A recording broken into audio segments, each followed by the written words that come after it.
Media ముందుగా headlines చూద్దాం. Narasaraopet credit out reach లో పాల్గొన్న సీఎం చంద్రబాబు. లబ్ధిదారులకు రుణాలు పంపిణీ చేసిన సీఎం. రైతులు, మహిళలకు సులభ రుణాలే ప్రభుత్వ లక్ష్యమన్న సీఎం. అభివృద్ధితో పాటు సంక్షేమానికి సమాన ప్రాధాన్యమిస్తామని వ్యాఖ్య. ఆగస్టు 15 నుంచి ఒంటరి మహిళలకు కొత్త పెన్షన్లు అందిస్తామన్న సీతక్క. అర్హుల జాబితాను క్షేత్రస్థాయిలో పరిశీలించాలని అధికారులకు ఆదేశం. అనర్హులకు పెన్షన్లు రాకుండా జాగ్రత్తలు తీసుకోవాలన్న సీతక్క. సంక్షేమ పథకాలపై ప్రజలకు అవగాహన కల్పించాలని వ్యాఖ్య. దేశ తొలి హైడ్రోజన్ రైలును ప్రారంభించిన ప్రధాని మోదీ. జిన్ సోనిపత్ మార్గంలో తొలి హైడ్రోజన్ రైలు సేవలు. హరిత రవాణాకు నాంది పలికిన హైడ్రోజన్ రైలు. ఆధునిక సాంకేతికతతో రూపొందించిన దేశ తొలి హైడ్రోజన్ రైలు. స్థానిక ఎన్నికల్లో బలాబలాల ఆధారంగా జనసేన పోటీ ఉంటుందన్న నాదెండ్ల. 17% సీట్ల ప్రచారాన్ని ఖండించిన మంత్రి నాదెండ్ల మనోహర్. స్థానిక ఎన్నికలకు సార్వత్రిక ఎన్నికల ఫార్ములా వర్తించదని వ్యాఖ్య. కూటమి సమన్వయంతో అభ్యర్థుల ఎంపిక ఉంటుందని వ్యాఖ్య. మహిళా రిజర్వేషన్లు వెంటనే అమలు చేయాలన్న రామచంద్రరావు. మహిళా రిజర్వేషన్లపై సుప్రీంకోర్టు విచారణను స్వాగతించిన బీజేపీ. మహిళల రాజకీయ ప్రాతినిధ్యం పెంచాలని వ్యాఖ్య. మహిళా సాధికారికతకు రిజర్వేషన్లు కీలకమని వ్యాఖ్య. పల్నాడు జిల్లా నరసరావుపేటలో నిర్వహించిన క్రెడిట్ అవుట్ రీచ్ కార్యక్రమంలో ముఖ్యమంత్రి నారా చంద్రబాబు నాయుడు పాల్గొన్నారు. లబ్ధిదారులకు రుణాలు పంపిణీ చేసి మాట్లాడిన సీఎం, రాష్ట్ర అభివృద్ధికి బ్యాంకింగ్ రంగం కీలక భాగస్వామిగా నిలుస్తోందన్నారు. రైతులు, మహిళలు, యువ పారిశ్రామికవేత్తలకు సులభంగా రుణాలు అందేలా ప్రభుత్వం చర్యలు తీసుకుంటోందని తెలిపారు. పెట్టుబడులు, ఉపాధి అవకాశాలు పెరిగేలా కేంద్రంతో కలిసి పనిచేస్తున్నామని పేర్కొన్నారు. ప్రజల ఆర్థిక స్థితిగతులు మెరుగుపడేలా సంక్షేమంతో పాటు అభివృద్ధికి సమాన ప్రాధాన్యం ఇస్తున్నామని సీఎం చంద్రబాబు స్పష్టం చేశారు. పల్నాడు పౌరుషం నా జీవితంలో ఎప్పుడూ మరిచిపోలేను. ఇప్పుడు అలాంటి పల్నాడు పౌరుషానికి ఈరోజు ఒక శక్తివంతమైన ఆయుధం ఇస్తున్నాం. అదే మీరందరూ కూడా పారిశ్రామికవేత్తలు కావాలి, దానికి పల్నాడు చిరునామాగా ఉండాలని ఈరోజు ఈ కార్యక్రమానికి శ్రీకారం చుట్టాం. సహచార మంత్రివర్గ సభ్యులు పయ్యావుల కేశవ్ గారు, దీనికంటే ముందు మీరందరూ కూడా గట్టిగా చెప్పాలి, భారత్ మాతాకి అంటే జై అని గట్టిగా చెప్పాలి. భారత్ మాతాకి ఇంకా గట్టిగా ఆ స్ఫూర్తి రావాలి. ఇంత మంచి కార్యక్రమంలో మీలో ఉత్సాహం రావాలి. పక్కనే నిద్రపోతా ఉంటారు, నిద్ర కూడా పోవాలి. భారత్ మాతాకి, భారత్ మాతాకి, భారత్ మాతాకి. సహచర మంత్రివర్గ సభ్యులు కేశవ్ గారు, భాష్యం రామకృష్ణ గారు, స్థానిక శాసనసభ్యులు కృష్ణదేవరాయలు, చదలవాడ అరవింద బాబు గారు, ఈరోజు వేదిక పైన బ్యాంకర్స్ అందరికీ, అదేవిధంగా గౌరవ శాసనసభ్యులకి, వాళ్ళందరికీ మరొక్కసారి మనస్ఫూర్తిగా అభినందనలు, శుభాభినందనల జీవన ప్రమాణాలు పెంచాలి. అప్పుడే సమాజం సమగ్రంగా అభివృద్ధి చెందుతుంది. ఈరోజు క్రెడిట్ అవుట్ రీచ్ కార్యక్రమం నిర్వహిస్తున్నటువంటి డిపార్ట్మెంట్ ఆఫ్ ఫైనాన్షియల్ సర్వీసెస్ ని, ఎస్ఎల్బిసి, అదే మరి వివిధ బ్యాంకులన్నీ కూడా ముందుకు వచ్చారు, ఎండీలు ఉన్నారు. వారందరికీ, జిల్లా యంత్రాంగానికి మనస్ఫూర్తిగా అభినందనలు. రైతులు, మహిళలు, యువ పారిశ్రామికవేత్తలు. పల్నాడులో జరిగిన క్రెడిట్ అవుట్ రీచ్ కార్యక్రమంలో ఆంధ్రప్రదేశ్ ఆర్థిక మంత్రి పయ్యావుల కేశవ్ పాల్గొన్నారు. 2024 ఎన్నికల్లో ప్రజలు వేసిన ఒక్క ఓటుతోనే అమరావతి, పోలవరం, విశాఖ ఉక్కు, జాతీయ రహదారులకు వేల కోట్ల రూపాయల నిధులు వచ్చాయని తెలిపారు. గత ప్రభుత్వం 9.75 లక్షల కోట్ల అప్పులతో రాష్ట్రాన్ని ఆర్థిక సంక్షోభంలోకి నెట్టిందని విమర్శించారు.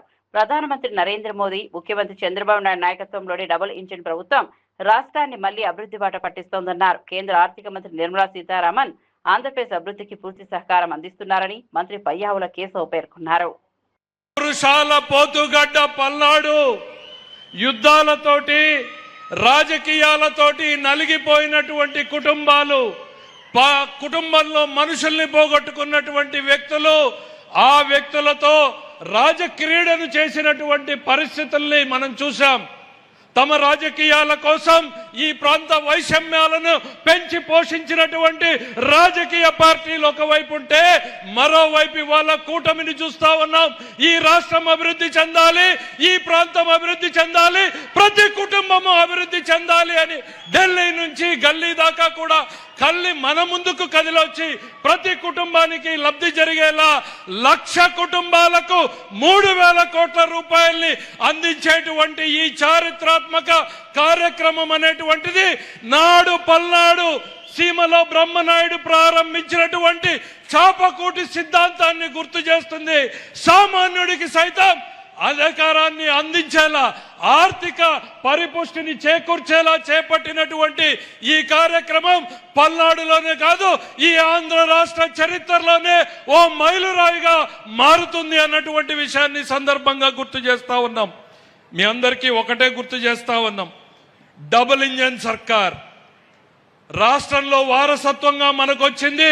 9,75,000 కోట్ల అప్పులు, ఉద్యోగుల బకాయిలు చెల్లించకుండా ఆగిపోయినటువంటి బకాయిలు, విద్యార్థుల మధ్యాహ్న భోజనం సైతం బిల్లులు చెల్లించకుండా వదిలేసిపోయి అస్తవ్యస్తంగా ఉన్నటువంటి పరిస్థితుల్లో నరేంద్ర మోడీ గారిని, నారా చంద్రబాబు నాయుడు గారిని, పవన్ కళ్యాణ్ గారిని నమ్మి ఓట్లేసినటువంటి ప్రజలకు మాకొచ్చిన వారసత్వం నుంచి బయటకు ఎలా పోవాలా అని ఆలోచిస్తున్న తరుణంలో కేంద్రంలో ఉన్నటువంటి నరేంద్ర మోడీ గారి ఆశీస్సులతోటి, మరీ ముఖ్యంగా సీతారామన్ గారి ఆలోచనలతోటి ఈ రాష్ట్రం వెంటిలేటర్ నుంచి ఇవాళ నడిచే పరిస్థితికి వచ్చింది. పరుగులు పెట్టేటువంటి పరిస్థితి కూడా తొందరలోనే ఉంది అన్నటువంటి నమ్మకాన్ని ఇవ్వదలుచుకున్నాం. ఈ రాష్ట్ర ఆర్థిక మంత్రిగా నేను ఎప్పుడు చెప్తాను, నాకు ఆదర్శం ఎవరంటే కుటుంబాన్ని. ఆంధ్రప్రదేశ్ ను దేశంలోనే ప్రధాన ఉపాధి కేంద్రంగా తీర్చిదిద్దుతున్నామని మంత్రి నారా లోకేష్ తెలిపారు. మరో 3 సంవత్సరాలు ఏపీ యువత ఉద్యోగాల కోసం ఇతర రాష్ట్రాలకు వైపు వెళ్లాల్సిన అవసరం ఉండదన్నారు. ప్రస్తుతం ఇతర రాష్ట్రాల నిరుద్యోగులే ఆంధ్రప్రదేశ్ వైపు చూసేలా భారీ పెట్టుబడులను ఆకర్షిస్తున్నామని వెల్లడించారు. పారిశ్రామిక రంగంలో పెద్ద ఎత్తున పెట్టుబడులు తీసుకొస్తూ యువతకు లక్షలాది ఉద్యోగ అవకాశాలు కల్పించేందుకు ప్రభుత్వం కృషి చేస్తోందన్నారు. రాష్ట్రాన్ని పరిశ్రమలు, ఐటీ, తయారీ రంగాల్లో అగ్రస్థానంలో నిలిపే లక్ష్యంతో ముందుకు సాగుతున్నామని, యువత తమ నైపుణ్యాలను పెంపొందించుకొని ఏ అవకాశాలను సద్వినియోగం చేసుకోవాలని లోకేష్ పిలుపునిచ్చారు. పిల్లలకు, వాళ్ళ తల్లిదండ్రులకు, మంగళగిరి ప్రజలందరికీ పేరు పేరున నా హృదయపూర్వక నమస్కారాలు.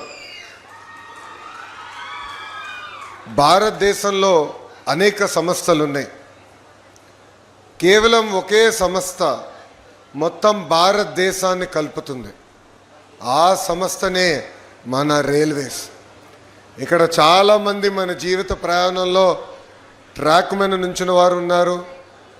అదేవిధంగా ఒక రైలు ఎక్కి ఆ కిటికీ నుంచి బయటికి చూసి మన భారతదేశం ఎలా ఉంటుందో మనందరికీ తెలిసిన విషయం.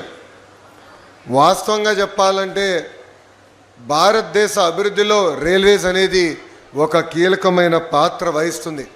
అందుకే గౌరవ ప్రధానమంత్రి శ్రీ నరేంద్ర మోడీ గారి నాయకత్వంలో ప్రత్యేకంగా రైల్వేస్ పైన శ్రద్ధ పెట్టారు. గతంలో మనందరం చూసాం, రైల్వేలు టైంకి వచ్చేది కాదు, ట్రాకులు శుభ్రంగా ఉండేది కాదు, కావాల్సిన సేఫ్టీ ఉండేది కాదు, ప్రయాణికులు అనేక ఇబ్బందులు ఎదుర్కొనేవారు. అలాంటిది గౌరవ ప్రధానమంత్రి నరేంద్ర మోడీ గారు ముందు చూపుతో ఈరోజు మనం ఒక్కసారి చూస్తే ఎప్పుడు లేని విధంగా వందే భారత్ కానివ్వండి, బుల్లెట్ ట్రైన్లు కానివ్వండి, కవచ్ సేఫ్టీ టెక్నాలజీ కానివ్వండి, 100% ఎలక్ట్రిఫికేషన్ కానివ్వండి, ఏకంగా మోడర్న్ ఫ్రేట్ కారిడార్స్ కూడా ఈరోజు మనం అభివృద్ధి చేసుకుంటాం జరిగింది. ఒక మాటలో చెప్పాలంటే ఈరోజు మనందరం ఒక రైల్వే రెవల్యూషన్ అనుభవిస్తాం జరుగుతుంది. గౌరవ ప్రధానమంత్రి గారి ఆలోచన ఒకటే, దేశం అభివృద్ధి చెందాలంటే రైల్వేస్ అభివృద్ధి చెందాలి.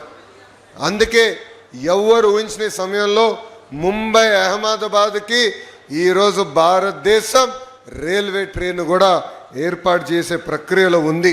ఇంతేకాదు ప్రపంచంలో ఎక్కడ లేకపోయినా హైడ్రోజన్ ట్రైన్ రీసెర్చ్ కూడా మనం చేస్తున్నాం. అది గ్రీన్ మొబిలిటీకి, సస్టైనబిలిటీకి మనం పునాది వేసుకోబోతున్నాం. ఈరోజు Kavach automatic train protection system కూడా వచ్చింది. అంటే రైల్వేస్ ఎప్పుడు లేని విధంగా సేఫ్టీ పెరిగింది. వేలాది కిలోమీటర్లు కొత్త రైల్వే లైన్లు వేస్తున్నారు. ఉన్న రైల్వే లైన్లు కూడా మోడర్నైజ్ చేస్తున్నారు. దానివల్ల కనెక్టివిటీ పెరుగుతుంది. మేడం గారు డ్యాష్ పడినప్పుడు ఒకటే చెప్పాను, ఆంధ్రప్రదేశ్ స్థానిక సంస్థల ఎన్నికల్లో జనసేన కేవలం 15% సీట్లలోనే పోటీ చేస్తుందనే ప్రచారాన్ని మంత్రి నాదెండ్ల మనోహర్ ఖండించారు. సార్వత్రిక ఎన్నికల్లో ఓట్లు చీలకుండా ఉండాలనే ఉద్దేశంతోనే పవన్ కళ్యాణ్ సీట్ల విషయంలో తగ్గారని, అయితే ఆ ఫార్ములా స్థానిక ఎన్నికలకు వర్తించదని స్పష్టం చేశారు. స్థానిక ఎన్నికల్లో టీడీపీ, జనసేన, బీజేపీ పార్టీలు తమ తమ బలబలాలను బట్టి పోటీ చేస్తాయని వెల్లడించారు. కూటమి భాగస్వామి పక్షాల మధ్య సమన్వయంతో నిర్ణయాలు తీసుకుంటామని, స్థానిక పరిస్థితులను దృష్టిలో పెట్టుకుని అభ్యర్థులను నిలబెడతామని మంత్రి తెలిపారు. పోటీ చేసే అవకాశం ప్రతి ఒక్కరికి ఈ సందర్భంలో కల్పించలేకపోతామేమో, కానీ రాబోయే రోజుల్లో పార్టీని బలోపేతం చేసుకుంటూ ముందుకెళ్దాం. 2024లో జరిగిన ఎన్నికలు మాత్రం ఓటు చిల్లనివ్వం అనే మాట ఆయన ఇచ్చినందుకు దాన్ని గౌరవించుకుంటూ ఎక్కడ కూడా పొరపాటు లేకుండా ఆయన నిలబడ్డారు. సో కూటమిలో మేము 4 అడుగులు వెనకేసినా కూడా అది కూటమిలు బలపరచడానికి ఎన్డీఏ భాగస్వాములుగా మేము ఒక బాధ్యతతోటి ముందుకెళ్ళాం తప్ప అది ఈ రోజున కూడా స్థానిక సంస్థల్లో అదే రీతిలో ముందుకెళ్తున్నాను కూడా అది పొరపాటు. కాబట్టి జనసేన పార్టీలో ఉన్న మా నాయకులు, కార్యకర్తలు వివిధ ప్రాంతాల్లో మేము పర్యటించిన వాళ్ళందరికీ కూడా రాబోయే రోజుల్లో కూడా మీకు పోటీ చేసే అవకాశం కల్పించడానికి కోసం తప్పకుండా మీ నాయకత్వం బలోపేతం అయ్యేటట్టు మీరు క్షేత్రస్థాయిలో పర్యటించండి, నిలబడండి. పవన్ కళ్యాణ్ గారు కోరేది కూడా ఒకటే, యువత ముందుకు రావాలి, మహిళలు ముందుకు రావాలి, రాజకీయంగా అందరికీ మనం చక్కటి అవకాశం కల్పించాలి. అటువంటి అద్భుతమైన ఒక వేదిక కష్టపడి జనసేన పార్టీ నిర్మాణం చేసినప్పటి నుంచి కూడా ప్రజల పక్షాన్ని నిలబడి పోరాటం చేస్తూనే ఉన్నారు. కాబట్టి అప్పుడు వర్తించిన ఫార్ములా ఈ రోజు కూడా వర్తిస్తుందనే వార్త ఈరోజు వచ్చింది. అది కరెక్ట్ కాదు. మొన్ననే మాకు ఎన్డీఏ సమన్వయం చేసుకుంటూ మీటింగ్ చేసుకున్నాం. సో రాబోయే రోజుల్లో మన బలబలాలని బట్టి, మన నాయకత్వాన్ని బట్టి, ఏ మున్సిపాలిటీలో, ఏ జిల్లాలో ఎక్కడ మనకి నాయకత్వం బాగా ఉందో వివిధ పార్టీని సమన్వయపరుచుకుంటూ Telugu Desam party, Janasena party, Bharatiya Janata party 3 కూడా ఒక బాధ్యతతోటి క్షేత్రస్థాయిలో నిలబడిన నాయకత్వాన్ని గౌరవించుకుంటూ వాళ్ళకి అవకాశాలు కల్పించుకుంటూ తీసుకెళ్లాల్సిన అవసరం ఖచ్చితంగా ఉంటుంది. కాబట్టి సార్వత్రిక ఎన్నికల్లో జరిగిన సందర్భం, ఆ సమయం, ఆ రోజు మా పార్టీ అధ్యక్షులు పవన్ కళ్యాణ్ గారు తీసుకున్న నిర్ణయం రాష్ట్ర శ్రేయస్సు దృష్టిలో పెట్టుకుని, ప్రజల గురించి దృష్టిలో పెట్టుకుని, జగన్మోహన్ రెడ్డికి ప్రభుత్వాన్ని మనం వ్యతిరేకించాలంటే ఓటు చిల్లనివ్వకూడదనే ఆలోచనతో ఆయన తీసుకున్న నిర్ణయం అది ఆ రోజున. ఈ రోజున తప్పకుండా క్షేత్రస్థాయిలో మనం పర్యటిస్తున్నప్పుడు జనసేన పార్టీ నాయకుల, కార్యకర్తల ఆవేదనలు, వివిధ పార్టీల ఆవేదన కూడా మనం అర్థం చేసుకుని మన బలబలాలను చెక్ చేసుకుని ప్రొఫెషనల్ రీతిలో నాయకత్వాన్ని పెంచుకునే విధంగా, ప్రజలకి మరింత చొరవగా మనం పనిచేసుకునే విధంగా, అభివృద్ధి కార్యక్రమాలు ఎక్కడ కూడా వెనకడుగు వేయకుండా స్పెషల్ ఫండ్స్ కూడా క్రియేట్ చేస్తామని మన ముఖ్యమంత్రి గారు చెప్పారు. ప్రతి నియోజకవర్గంలో, ప్రతి మున్సిపాలిటీలో కూడా వీటన్నిటిని మనం బేస్ చేసుకుని రాబోయే రోజుల్లో ఎన్నికలకు సిద్ధమయ్యే విధంగా మనందరం కూడా మన పార్టీ అధ్యక్షులు పవన్ కళ్యాణ్ గారు చెప్పినట్టుగా అదేవిధంగా అక్కడ తెలుగుదేశం పార్టీ అధ్యక్షులు చంద్రబాబు నాయుడు గారు, భారతీయ జనతా పార్టీ నుంచి నరేంద్ర మోడీ గారు ఇచ్చిన సూచనలతోటి రాష్ట్రాన్ని మరింత అభివృద్ధి చేసుకుంటూ ముందుకెళ్దామని ఈ సందర్భంగా తెలుపుకున్నాను. తొలి హైడ్రోజన్ రైలును ప్రధాని నరేంద్ర మోదీ ప్రారంభించారు. హర్యానాలోని జింద్ రైల్వే స్టేషన్ నుంచి ప్రారంభమైన ఈ రైలు ఉత్తర రైల్వే పరిధిలోని జింద్ సోనిపత్ మార్గంలో 89 కిలోమీటర్లు ప్రయాణించనుంది. Proton exchange membrane fuel cell సాంకేతికతతో పనిచేసే ఈ రైలు 3200 హార్స్ పవర్ సామర్థ్యంతో రూపొందించబడింది. పర్యావరణ రహిత రవాణాకు ఇది కీలక అడుగుగా అధికారులు పేర్కొన్నారు. ఆధునిక నాన్ స్టాప్ వెంటిలేషన్ వ్యవస్థతో ప్రయాణికులకు మెరుగైన సౌకర్యాలు కల్పించారు. భారత రైల్వేలో హరిత సాంకేతికతకు ఈ రైలు నాంది పలుకుతుందని ప్రధాని మోదీ పేర్కొన్నారు. और अब 21वीं सदी की रेल हाइड्रोजन से चलने वाली है। आज भारतीय रेल ने भी 21वीं सदी की इस टेक्नोलॉजी में एक बड़ा स्टेप लिया है। आज जिंद से सोनीपत के बीच हाइड्रोजन ट्रेन चली है। अब ये सफर 90 किलोमीटर का है, लेकिन भविष्य में इसका विस्तार होने की बहुत संभावनाएं हैं। हम इस पर रिसर्च करते रहेंगे, लागत कम कैसे हो इसका तरीका ढूंढते रहेंगे, एफिशिएंसी कैसे बढ़े इस पर काम करते रहेंगे और बड़ी जांच पड़ताल करते करते एक के बाद एक कदम उठाते जाएंगे। दुनिया में हाइड्रोजन ट्रेन अभी अभी आई है, करीब 7-8 साल पहले ही अस्तित्व में आई है। अभी दुनिया के 3 या 4 देश ही हैं जिनके पास हाइड्रोजन ट्रेन चलाने का सामर्थ्य है, और जिन देशों में अभी ऐसी हाइड्रोजन ट्रेन भी चल भी रही है, वहां बहुत शुरुआती दौर में है।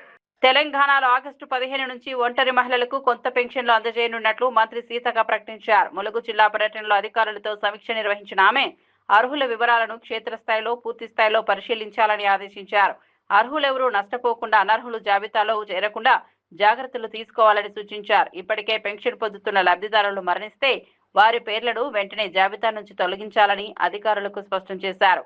ప్రభుత్వ సంక్షేమ పథకాలపై ప్రజాప్రతినిధులు గ్రామ స్థాయిలో విస్తృత అవగాహన కల్పించాలని మంత్రి సీతక్క పిలుపునిచ్చారు. పంటకుంట మరి వాటితో పాటు ఉపాధి హామీలో ఉండేటువంటి వివిధ రకాల పనులను కూడా విస్తృతంగా వేగవంతం చేసేందుకు కూడా ముందుకెళ్లడం జరుగుతుంది. 20 తారీఖు నుంచి ప్రణాళిక పెట్టుకుని ప్రతి గ్రామాన్ని అభివృద్ధి పదంలో తీసుకెళ్లడమే లక్ష్యంగా పనిచేస్తుంది. మహిళా రిజర్వేషన్ల బిల్లును తక్షణమే అమలు చేయాలని తెలంగాణ బీజేపీ రాష్ట్ర అధ్యక్షుడు ఎన్ రామచంద్రరావు డిమాండ్ చేశారు. మహిళా రిజర్వేషన్ల అమలుపై దాఖలైన పిటిషన్ను సుప్రీంకోర్టు విచారణకు స్వీకరించడం స్వాగతించదగ్గ పరిణామమని అన్నారు. మహిళలకు రాజకీయంగా మరింత ప్రాతినిధ్యం కల్పించాలంటే ఎలాంటి జాప్యం లేకుండా రిజర్వేషన్లు అమలు చేయాల్సిన అవసరం ఉందని పేర్కొన్నారు. మహిళల సాధికారకతకు ఇది కీలక అడుగుగా నిలుస్తుందని, కేంద్ర ప్రభుత్వం తీసుకొచ్చిన చట్టాన్ని త్వరగా అమల్లోకి తీసుకురావాలని కోరారు. దేశ అభివృద్ధిలో మహిళల పాత్ర మరింత బలోపేతం కావాలని ఆయన ఆకాంక్షించారు. I think 131st amendment bill again should be brought in the parliament, and I'm sure in this parliament, if it introduces, definitely it will test the scrutiny of the parliament, and it will become implemented. If it is implemented, the Supreme Court, whatever decision it is pending before it, one must remember that the 33% women reservation was pending since the last many years, and during the UPA government it was brought, it was opposed by them and their partners, and ultimately it was Narendra Modi ji who wanted to implement it sincerely, and it was aborted, and it was the bill was defeated by the India Alliance and Congress party. We have to now both wait for the bill to be passed in parliament, and also the hearing of the Supreme Court and Supreme Court judgment on this. I don't think there will be any objection legally for implementation of 33%, because it is the parliament which decides the policy matters, and it is legally valid. So the only thing is that our political parties like India Alliances, the Congress party and other things, they should not play a hypocritic role. They should support the bill and see that 33% reservation for women in the assemblies and parliament should be implemented. Supreme Court says use of bulldozer is justified. The Supreme Court said observation that Medak జిల్లా పాపన్నపేట మండల పరిషత్ కార్యాలయంలో MLA బైనంపల్లి Rohit రావు వివిధ గ్రామాలకు చెందిన లబ్ధిదారులకు కళ్యాణ లక్ష్మి చెక్కులను పంపిణీ చేశారు. ఈ సందర్భంగా కాంగ్రెస్ ప్రభుత్వం పేదల సంక్షేమానికి ప్రాధాన్యం ఇస్తోందని తెలిపారు. ఉచిత విద్యుత్, మహిళలకు ఉచిత బస్సు ప్రయాణం, రైతులకు రుణమాఫీ వంటి హామీలను అమలు చేస్తున్నామని పేర్కొన్నారు. గతంలో కాంగ్రెస్ హయాంలో పేదలకు ఇల్లు ఇచ్చామని, ఇప్పుడు ఇందిరమ్మ ఇళ్ల పథకం ద్వారా మరోసారి గృహాలు అందిస్తున్నామని చెప్పారు. రాష్ట్ర అభివృద్ధితో పాటు పేదల సంక్షేమమే ప్రభుత్వ లక్ష్యమని ఎమ్మెల్యే రోహిత్ రావు స్పష్టం చేశారు. కూడా ఇవాళ ఇందిరమ్మ ఇల్లు ఇస్తా ఉన్నాం, సన్న బియ్యం ఇస్తా ఉన్నాం. మరి మీ అందరూ తెలుసు, గత 10 ఏళ్ళు ఇల్లులు ఇస్తామని చెప్పి 10 ఏళ్ళు గడిపేసి తప్ప కనీసం ఒక్క ఇల్లు కూడా ఇయ్యలేదు. మరి ఇవాళ ఏ గ్రామంకి పోయినా మనకి ఏం కనిపిస్తాయి? 10 ఏళ్ల కింద మన కాంగ్రెస్ ప్రభుత్వం ఉన్నప్పుడు ఇల్లులు, ఇందిరమ్మ ఇల్లులు ఇస్తే అవే కనిపిస్తాయి. మళ్ళా 10 ఏళ్ల తర్వాత మన కాంగ్రెస్ ప్రభుత్వం వచ్చినాక మళ్ళీ మనమే ఇందిరమ్మ ఇల్లులు ఇస్తున్నాం, అవే కనిపిస్తాయి తప్ప వేరే కనిపించాయి. కాబట్టి ఇది కానీ సన్న బియ్యం కానీ, కరెంటు బిల్ కడుతున్నారు ఎవరన్నా? మీరు కరెంటు బిల్ కడుతున్నారు? మహిళలు కరెంటు బిల్ కడతలేరు, సన్న బియ్యం వస్తుంది, బస్సు ఫ్రీ, రైతు రుణమాఫీ చేయడం జరిగింది. ఇవన్నీ కూడా మరి మీకోసమే చేస్తూ ఉన్నాం. కాబట్టి బ్రహ్మాండంగా అభివృద్ధి, సేవా, సంక్షేమ కార్యక్రమాలు చేపట్టుకుంటూ మరి అన్ని రంగాలలో కూడా పాపన్నపేట మండలిని కానివ్వండి, మెదక్ని కానివ్వండి ముందుంచే విధంగా పనిచేస్తామని చెప్పి మీ అందరు కూడా ఇంకొకసారి ఈ అవకాశం ఇచ్చినందుకు పేరు పేరున మనస్ఫూర్తిగా హృదయపూర్వకంగా ధన్యవాదాలు, అభినందన తెలియజేసుకుంటూ ముగిస్తా ఉన్నాను. జై కాంగ్రెస్. రంగారెడ్డి జిల్లా శంషాబాద్ మండలం బహదూర్గూడలో బుల్లెట్ ట్రైన్ ప్రాజెక్టు కోసం భూములు కోల్పోతున్న రైతులకు కాంగ్రెస్ పార్టీ అండగా ఉంటుందని సీనియర్ నేత జల్పల్లి నరేందర్ హామీ ఇచ్చారు. దళారుల మాటలు నమ్మి రైతులు ఆందోళన చెందవద్దని సూచించారు. ప్రభుత్వం స్పష్టమైన హామీలు ఇచ్చిన తర్వాతే భూములు తీసుకుంటుందని, రైతుల ప్రయోజనాలకు ఎలాంటి భంగం కలవనివ్వకూడదన్నారు. భూములు కోల్పోయే వారికి 500 గజాల స్థలం ఇవ్వనున్నట్లు ప్రభుత్వం ప్రకటించిందని, దానిని 1000 గజాలకు పెంచే అంశాన్ని ప్రభుత్వ దృష్టికి తీసుకెళ్తామని తెలిపారు. రైతులను తప్పుదో పట్టించే ప్రచారాన్ని నమ్మవద్దని కాంగ్రెస్ నేతలు విజ్ఞప్తి చేశారు. డబల్ బెడ్రూమ్ ఇండ్లు ఎక్కడైతే కట్టిరో మేము మీకు సపోర్ట్ చేస్తాం. ఇందిరమ్మ ఇండ్లు ఏ విలేజ్లో అయితే లేవో మేము అక్కడికి అడుగు కూడా పెట్టామని చెప్పేసి మేము ఈ ప్రెస్ ద్వారా మేము అతనికి చెప్పడం జరుగుతుంది. అదేవిధంగా ఇప్పటి వరకు కూడా కాంగ్రెస్ పార్టీ ఇచ్చిన పట్టాలే ఉన్న ఈ దేశంలో ఎక్కడ చూడు. ఇప్పటి వరకు ఏ బీజేపీ ప్రభుత్వం కానీ, ఏ బీఆర్ఎస్ ప్రభుత్వం కానీ, ఇతర ఏ పార్టీలైనా సరే ఇప్పటిదాకా ఒక్కరికి కూడా గవర్నమెంట్ ల్యాండ్ పట్టాలు ఇచ్చిన దాఖలాలు లేవని ఒకసారి ప్రెస్ ద్వారా అందరికీ కూడా తెలియజేస్తున్నాను. అందుకోసమే బాదురుగూడ ప్రజలకు కూడా ఒక విన్నపం, ఎవరు ఎంతమంది వచ్చినా కళ్ళకొల్లు మాటలు చెప్పి మిమ్మల్ని మబ్బు పెట్టి మీ ద్వారా లబ్ధి పొందడానికనే ఈరోజు మీ చుట్టూ చేరుతున్నారు తప్ప మీ బాగు గురించి కాదు అని చెప్పేసి ఈ ప్రెస్ ద్వారా మీకు కూడా తెలియజేస్తున్నాను. మీరు కూడా అన్ని గ్రహించుకొని మన ప్రభుత్వం పబ్లిక్కి అనుకూలంగా ఉంటుంది. ఈ ప్రభుత్వంలో మీరు ఏదైనా సరే అడిగి వాళ్ళ ప్రభుత్వం మీద కొట్లాడి తెచ్చుకునే తత్వం కాదు, మీరు అడిగితే ఇచ్చే తత్వం మా ప్రభుత్వంది. కాబట్టి మీకు ఇది సరిపోలేదు, ఇంకా ఇది కావాలి అంటే దాన్ని కూడా మా ఎమ్మెల్యే గారు, మా ఇక్కడ ఉన్న గ్రామ సర్పంచులు మరియు మున్సిపల్లో ఉన్న బడా లీడర్లు అందరూ కూడా పైన ప్రభుత్వం దృష్టికి తీసుకెళ్ళి మీకు కూడా న్యాయం జరిగే విధంగానే ఈ ప్రభుత్వంలో చర్యలు ఉంటాయి తప్ప మిమ్మల్ని అన్యాయం చేసే ఆలోచన ఉంటే 1300 ఎకరాలు మాది.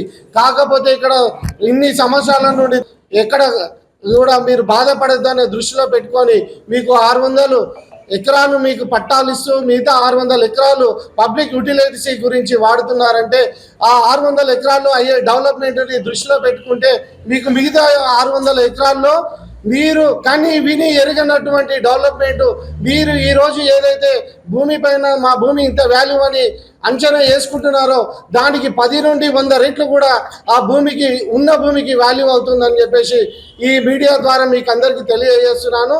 మీరు ఒకటి ఆలోచనతో ముందుకు పోండి. ఎవరో మిమ్మల్ని బ్రెయిన్ వాష్ చేసే వాళ్ళ ఆలోచనలతో మీరు బండి నడపకండి. ఎందుకంటే ఎవరైతే బండి నడిపిస్తారో వారే స్వయంగా నడిపిస్తేనే బాగుంటుంది. వేరే వాళ్ళని సలహాలు తీసుకొని బండి నడిపితే గుంటల్లో పడవచ్చు, యాక్సిడెంట్ కావచ్చు, దానికి నష్టం మనకే కలుగుతుంది. కాబట్టి ఇది ఒకటి దృష్టిలో పెట్టుకొని బాధిగూడ ప్రజలు కూడా ముందుకు వెళ్ళాలని చెప్పేసి ఈ మీడియా ద్వారా తెలియజేస్తూ ఈ అవకాశాన్ని ఇచ్చిన ప్రతి ఒక్కరికి ధన్యవాదాలు తెలుపుతున్నాను. Thank you. అందరికీ నమస్కారం. పత్రికా సమావేశానికి చేసిన వివిధ పేపర్ పత్రికా నాయకులకు, అలాగే శంషాబాద్ మండల్ మున్సిపల్ నుంచి వచ్చిన కాంగ్రెస్ పురప్రముఖులకు అందరికీ నమస్కారం. బాదురుగూడ గ్రామ విషయంలో మరి బీఆర్ఎస్ నాయకుడు కార్తిక్ రెడ్డి అనవసరంగా మరి ఆ పబ్లిక్ను రెచ్చగొట్టి ఏదో కాంగ్రెస్ ప్రభుత్వం దోసుకుంటుందని వాళ్ళను పురిగొల్పుతున్నాడు. గతంలో మరి మీ అమ్మగారు 2004 నుంచి 2012 వరకు 2 దఫాలుగా మంత్రి పదవి చేసింది. ఏనాడైనా మరి బాదుగూడ ప్రజల గురించి పట్టించుకున్నారా? అలాగే తర్వాత టీఆర్ఎస్ పార్టీలో కూడా మరి 19 నుంచి 2003 వరకు కూడా మంత్రి పదవి చేశారు, అప్పుడు పట్టించుకోలేదు. బీఆర్ఎస్ నిర్వహించనున్న యువ సంగ్రామ సదస్సును ఎట్టి పరిస్థితుల్లోనూ ఆపలేరని ఆర్ఎస్ ప్రవీణ్ కుమార్ స్పష్టం చేశారు. సభ నిర్వహణకు అవసరమైన అన్ని చట్టపరమైన నిబంధనలను పాటిస్తున్నామని తెలిపారు. పోలీసులు రాజకీయ ఒత్తిళ్లకు లోను కాకుండా చట్ట ప్రకారమే వ్యవహరించాలని కోరారు. ముఖ్యమంత్రి రేవంత్ రెడ్డి అక్రమ ఆదేశాలను అమలు చేయవద్దని విజ్ఞప్తి చేశారు. ప్రజాస్వామ్యబద్ధంగా సభ నిర్వహించే హక్కు తమకు ఉందని, ఎలాంటి అడ్డంకులు వచ్చినా యువ సంగ్రామ సదస్సును విజయవంతంగా నిర్వహించి తీరుతామని ఆర్ఎస్ ప్రవీణ్ కుమార్ స్పష్టం చేశారు. Authority who is competent to give permission. చివరికి పోలీసుల దగ్గర ఆపినరు. మేము మా బీఆర్ఎస్వి నాయకులు, అదే విధంగా బీఆర్ఎస్ వాలంటీర్లు ఎంతో మంది రోడ్ల మీద నిలబడి ట్రాఫిక్ మేనేజ్ చేస్తామని కూడా చెప్తున్నారు. మీరు ఏం కావాలంటే అది చెప్తున్నారు, ఏం కావాలంటే అది ఒప్పుకుంటున్నాం. అట్లాంటప్పుడు మీరు how can you deny the permission to us? How can you delay the permission? మీరు ఆన్సర్ చెప్పాలి. మళ్ళీ నేను పోలీస్ అధికారులకు చెప్తున్నా, పరిపాలనా శాఖ వాళ్ళకి చెప్తున్నా, దయచేసి మీరు రేవంత్ రెడ్డి గారి అక్రమ ఆదేశాలు పాటించకండి, చట్ట ప్రకారం నడుచుకోండి. మేము మీరు చెప్పిన ఆదేశాలన్నీ పాటిస్తూనే ఉన్నాం. అయినా కూడా మీరు దీంట్లో మరి అడ్డంకులు సృష్టిస్తే మాత్రం తప్పకుండా రేపు జరగబోయే పరిణామాలకు మీరే బాధ్యత తీసుకోవాల్సి ఉంటుంది. మేము మాత్రం ఈ సభ జరిపి తీరుతాం, తప్పకుండా జరిపి తీరుతాం. ఇది మా హక్కు, రాజ్యాంగం మాకిచ్చిన హక్కు, ఆర్టికల్ 19 మాకిచ్చిన హక్కు. మేము ఎవ్వరిని కూడా ఇబ్బంది పెడతలేము, ట్రాఫిక్ కూడా ఇబ్బంది పెట్టడం లేదు. హింసను ప్రేరేపించే సంస్కృతి మా పార్టీలో లేదు. వ్యక్తిత్వ హననం చేసే సంస్కృతి భారత రాష్ట్ర సమితిలో లేదు. అందువల్ల మా వల్ల ఎలాంటి శాంతి భద్రతల పరిస్థితి తలెత్తదు. అందుకొరకే మళ్ళొకసారి మరి మల్కాజ్గిరి పోలీస్ కమిషనర్ గారికి, ఎల్బీ నగర్ డీసీపీ గారికి, అదేవిధంగా ట్రాఫిక్ డీసీపీ గారికి, చివరికి రాష్ట్ర డీజీపీ గారికి మళ్ళీ మేము రిక్వెస్ట్ చేస్తున్నాం, దయచేసి వెంటనే పర్మిషన్ ఇవ్వండి, అడ్డంకులు సృష్టించకండి. మీరు అడ్డంకులు సృష్టిస్తే దీని ఇంపాక్ట్ తెలంగాణ రాష్ట్రం మీద అంతుంటది. ఆ జరగబోయే పరిణామాలకు మళ్ళీ మీరే బాధ్యులవుతారు. పల్నాడు జిల్లా నర్సరావుపేటలో నిర్వహించిన క్రెడిట్ అవుట్ రీచ్ కార్యక్రమంలో కేంద్ర ఆర్థిక మంత్రి నిర్మలా సీతారామన్ పాల్గొన్నారు. వివిధ వర్గాల లబ్ధిదారులకు రుణాలు పంపిణీ కార్యక్రమాన్ని ప్రారంభించిన ఆమె బ్యాంకింగ్ సేవలు గ్రామీణ ప్రాంతాలకు మరింత చేరువ కావాలని సూచించారు. స్వయం ఉపాధి, సూక్ష్మ, చిన్న పరిశ్రమలకు రుణాల అందుబాటును పెంచడం ద్వారా ఆర్థిక అభివృద్ధికి ఊతమివ్వాలని పేర్కొన్నారు. ప్రభుత్వ సంక్షేమ పథకాలతో పాటు బ్యాంకుల సహకారంతో ప్రజలు ఆర్థికంగా మరింత బలోపేతం కావాలని ఆకాంక్షించారు. కార్యక్రమంలో ప్రజాప్రతినిధులు, బ్యాంక్ అధికారులు, లబ్ధిదారులు పెద్ద సంఖ్యలో పాల్గొన్నారు. 3000 కోట్ల రూపాయలు డిస్ట్రిబ్యూషన్ అయిందంటే సామాన్యమైన విషయం కాదు. బ్యాంకులు తన అప్రోచ్ని మార్చుకున్నారు. జనం కూడా ఇవాళ వాళ్ళ బిజినెస్ చేసి వాళ్ళు బాగుపడాలని కోరుకుంటున్నారు. నర్సరావుపేట దానికి ఒక మంచి ఉదాహరణ. అందువల్ల ఇక్కడ వచ్చిన ప్రతి ఒక్కరికి, మీ అందరికీ నా తరపున మోదీ గారికి నేను ధన్యవాదాలు చెప్తూ ఉండగా మీ అందరికీ కూడా ధన్యవాదాలు చెప్తున్నా. మీకు దొరికిన ఈ అవకాశాన్ని మన ముఖ్యమంత్రి గారు చెప్పినట్టు మంచిగా అవకాశాన్ని సదుపయోగం చేసుకోండి.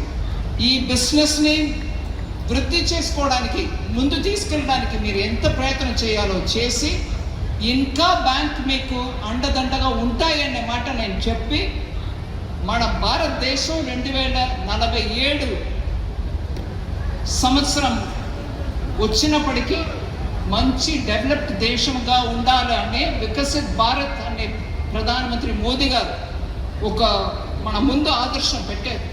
ఆ ఆదర్శాన్ని మనం అందుకోవాలంటే మన అందరికీ బ్యాంక్ సదుపాయం చెయ్యాలి, అండదండగా ఉండాలి అనేది మనం అందరూ అర్థం చేసుకుని బ్యాంకుల్ని కూడా మనం సదుపయోగం చేసుకోవాలి.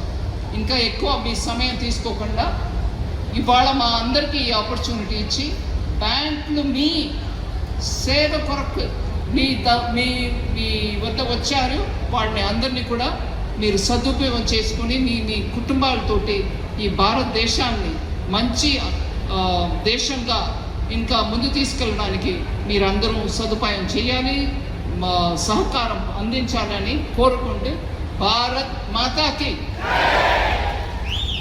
పల్నాడు అంటే నేను భయపడుతానని అనుకున్నా, పల్నాడు అంటే బలం ఉంటుంది అని అనుకున్నా, పల్నాడు అంటే ఢిల్లీ వరకు నిలబడాలని అనుకున్నా. భారత్ మాతాకి. పల్నాడు బలం చూపించండి. భారత్ మాతాకి. Thank you madam, thank you very much. మరోసారి అందరిలో ఉత్సాహాన్ని నింపారు. తమ అమూల్యమైన నర్సరావుపేట క్రెడిట్ అవుట్ రీచ్ లో పాల్గొన్న సీఎం చంద్రబాబు లబ్ధిదారులకు రుణాలు పంపిణీ చేసిన సీఎం, రైతులు, మహిళలకు సులభ రుణాలే ప్రభుత్వ లక్ష్యమన్న సీఎం. అభివృద్ధితో పాటు సంక్షేమానికి సమాన ప్రాధాన్యమిస్తామని వ్యాఖ్య. ఆగస్టు 15 నుంచి ఒంటరి మహిళలకు కొత్త పెన్షన్లు అందిస్తామన్న సీతక్క. అర్హుల జాబితాను క్షేత్రస్థాయిలో పరిశీలించాలని అధికారులకు ఆదేశం. అనర్హులకు పెన్షన్లు రాకుండా జాగ్రత్తలు తీసుకోవాలన్న సీతక్క. సంక్షేమ పథకాలపై ప్రజలకు అవగాహన కల్పించాలని వ్యాఖ్య. దేశ తొలి హైడ్రోజన్ రైలును ప్రారంభించిన ప్రధాని మోదీ. జిన్ సోనిపత్ మార్గంలో తొలి హైడ్రోజన్ రైలు సేవలు. హరిత రవాణాకు నాంది పలికిన హైడ్రోజన్ రైలు. ఆధునిక సాంకేతికతతో రూపొందించిన దేశ తొలి హైడ్రోజన్ రైలు. స్థానిక ఎన్నికల్లో బలాబలాల ఆధారంగా జనసేన పోటీ ఉంటుందన్న నాదెండ్ల. 17% సీట్ల ప్రచారాన్ని ఖండించిన మంత్రి నాదెండ్ల మనోహర్. స్థానిక ఎన్నికలకు సార్వత్రిక ఎన్నికల ఫార్ములా వర్తించదని వ్యాఖ్య. కూటమి సమన్వయంతో అభ్యర్థుల ఎంపిక ఉంటుందని వ్యాఖ్య. మహిళా రిజర్వేషన్లు వెంటనే అమలు చేయాలన్న రామచంద్రరావు. మహిళా రిజర్వేషన్లపై సుప్రీంకోర్టు విచారణను స్వాగతించిన బీజేపీ. మహిళల రాజకీయ ప్రాతినిధ్యం పెంచాలని వ్యాఖ్య. మహిళా సాధికారతకు రిజర్వేషన్లు కీలకమని వ్యాఖ్య.